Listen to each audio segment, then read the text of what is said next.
ఆ దివ్యమైనటువంటి గానామృతాన్ని వింటున్నాం.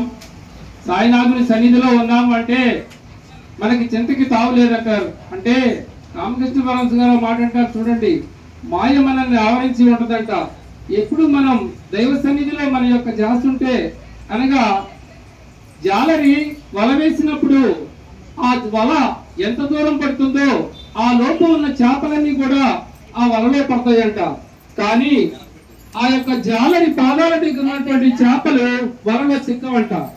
అలాగే మనం సాయి సన్నిధిలో ఉన్నాం, సాయి పాదాల దగ్గర ఉన్నాం కనుక మాయ మనల్ని ఏమీ చేయదు.